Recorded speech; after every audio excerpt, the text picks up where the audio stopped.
আসসালামু আলাইকুম বন্ধুরা। আশা করি সবাই ভালো আছেন। আজকে আমি এমন একটা বিষয় নিয়ে কথা বলবো যেটা শুধু আমার একার কথা না। এই কথাগুলো দেশের অসংখ্য দোকানদার এবং কাস্টমারের মনের কথা। জানি না কথাগুলো বলা ঠিক হচ্ছে কিনা, তারপরও সবার অনুরোধে বলছি।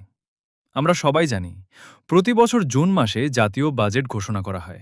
বাজেটের পরে অনেক পণ্যের দাম বাড়ে, আবার অনেক পণ্যের দাম কমেও। এটা খুবই স্বাভাবিক বিষয়।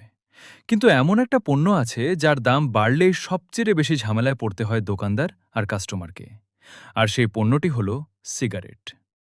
প্রতিটি বছর বাজেটের পরে সিগারেটের দাম বৃদ্ধি করা হয়।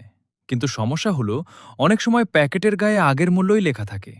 তখন একজন কাস্টমার যখন দোকানে আসে, সে প্যাকেটের গায়ে লেখা দাম দেখে সেই দামেই কিনতে চায়। কিন্তু দোকানদার নতুন দামে মাল কিনে আনে। ফলে তাকে নতুন দামে বিক্রি করতে হয়। এখান থেকে শুরু হয় ভুল বোঝাবুঝি। কাস্টমার বলে, ভাই, গায়ে তো এই দাম লেখা আছে, বেশি নিচ্ছেন কেন? দোকানদার বলে, ভাই, আমি তো বেশি নিচ্ছি না, কোম্পানি নতুন দামে দিয়েছে। এরপর অনেক সময় তর্ক হয়, মন খারাপ হয়, এমনকি সম্পর্কও খারাপ হয়ে যায়।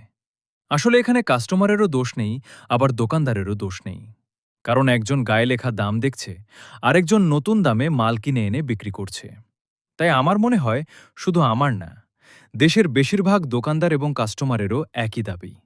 যখনই সিগারেটের দাম বাড়ানো হবে, তখনই প্যাকেটের গায়ের মূল্যও পরিবর্তন করা উচিত।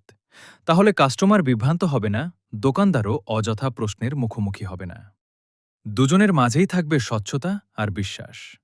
আপনারা কি মনে করেন, সিগারেটের দাম বাড়ার সাথে সাথে কি প্যাকেটের গায়ের মূল্যও পরিবর্তন করা উচিত? কমেন্টে আপনাদের মতামত অবশ্যই জানাবেন। ভিডিওটি ভালো লাগলে লাইক, শেয়ার এবং ফলো করতে ভুলবেন না। ধন্যবাদ সবাইকে। আল্লাহ হাফেজ।